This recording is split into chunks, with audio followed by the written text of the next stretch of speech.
करोनी प्रभू रामचंद्र भगवान की जय। सर्व जमलेल्या राम भक्तांच्या चरणी साष्टांग दंडवत घालून वेड्या वाकड्या भाषेमध्ये कथाभाग सांगण्याचा प्रयत्न करू। जयांचे केली स्मरण होय सकळ विद्यांचे अधिकरण तेची बंधू श्री चरण श्री गुरुंचे ते नमस्कारुनी आता मस्तक हे पायावरी आवाहन करी संतांच्या।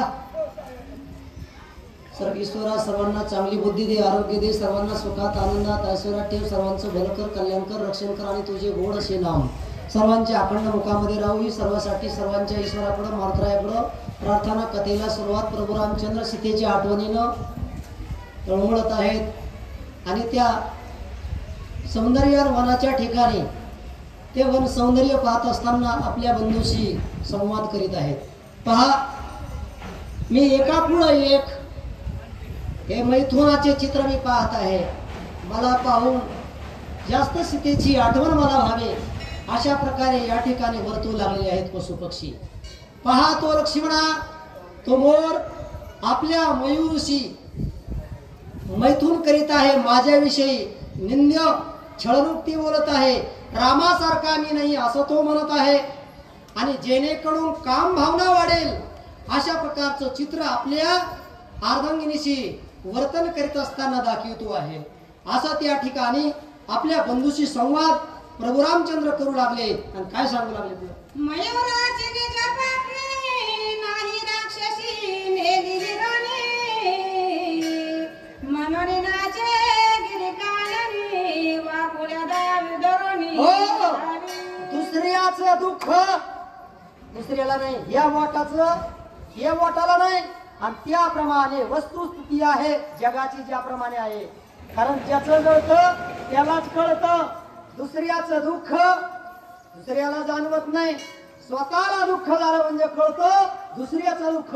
आणि त्याप्रमाणे माझ्या दुःखामध्ये आनंद व्यक्त करणारा याची बायको जर पळून गेली असती माझ्या बायकोप्रमाणे तर हे चित्र मोराने या मयुरीसह माझ्या समोर मांडलं नसतं। पण तो आनंदात आहे, देवानं त्याची पत्नी त्याच्याजवळ ठेवलेली आहे, माझ्याजवळ माझी ठेवलेली नाही, म्हणून तो माझं दुःख जाणीत नाही आणि माझ्या दुःखामध्ये आनंद व्यक्त करू लागलेला आहे असं त्या ठिकाणी प्रभू रामचंद्र बोलू लागलेले आहे।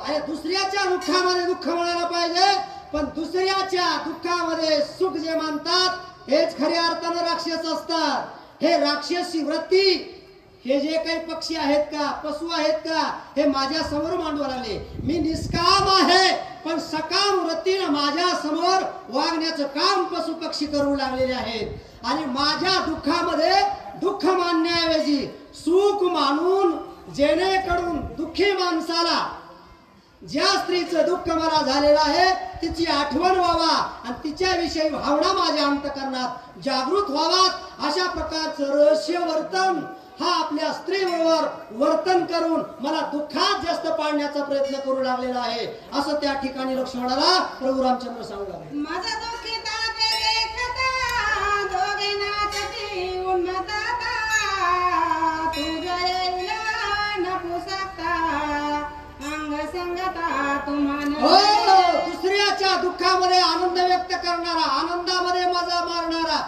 व्यक्ती कधी आनंदित होऊ शकत नाही। दुसऱ्याच्या दुःखामध्ये आनंद व्यक्त करणारे कायमचे दुःखी होतात। म्हणून प्रभू रामचंद्र रागावले, असं दुसऱ्याच्या जीवनामध्ये तरी कधी घडू नये। दुसऱ्याला दुःख झालं असताना कोणी आनंद व्यक्त जर केला तर माझा शाप आहे आणि मी शाप द्यायला जरी भविष्य काळामध्ये नसलो तरी त्याला शाप लागेल। जो दुसऱ्याच्या दुःखामध्ये जो आनंद व्यक्त करील त्याला दुःख भोगावे लागेल असा माझा शाप आहे। नुसता मोराला नाही तर जगाला सुद्धा शाप देतात भगवान परमात्मा। दुसऱ्याच्या दुःखामध्ये जे आनंद व्यक्त करतात आणि ते नपुसक होतात, नपुसक किती स्त्रीची आवड त्याच्या मनामध्ये जरी असली तरी स्त्रीचा उपभोग ते घेऊ शकत नाहीत। स्त्रीच्या सुखामध्ये ते आनंद मिळू शकत नाहीत, कारण दुसऱ्याची स्त्री जर स्वतः जवळ नसेल आणि तिच्या दुःखामध्ये सहभागी न होता त्याच्या स्त्रीची आठवण होण्यासारखं जर वर्तन करून आपल्या स्त्रीशी जे नृत्य करीत असतील ते नपुसक होतील, नुसते मोरच होणार नाहीत, लोक सुद्धा नपुसक होतील. म्हणून दुसऱ्याच्या दुःखामध्ये दुःख माणसाने करू नये आणि आपल्यावर विघ्नाचा पर्वत ओढून घेऊ नये. काय झालं पुढं? ऐकोनी आशा पवचन मयुराविनवी अति दीना, मयुरीने धरले चरण शाप मोचन श्रीराम. आधी चुकी मग घडे आठवण तुका म्हणे जन परिचय. अगोदर चुकता आणि चुकलेल्याची शिक्षा मिळाली आणि मग डोकं धरून पश्चाताप करता देवा कसं वाटोळं झालं, अगोदर चुकला म्हणून शिक्षा मिळाली म्हणून वाटोळं झालं. म्हणून अगोदर चुकायचं नसतं, तो चुकला आणि माझ्या आनंदामध्ये तू सकाळ मुहूर्तीनं आपल्या पत्नीशी आनंद व्यक्त करू लागला तर माझा तुला शाप आहे, तू नपुसक होशील. पाय धरले मला माफ करा. आता कसं माफ करा अगोदर नाही कळालं. देवाचे पाय धरायचे पण अगोदर लाथ हाणायची, पुन्हा पाया पडायची वेळ येते. पाया पडला मला माफ करा आणि त्यावेळेस भगवान परमात्मा त्या मोराला उशाप देऊ लागले. कसा उशाप देतात ते पुढच्या वेळेमध्ये. प्रभू रामचंद्र भगवान की जय.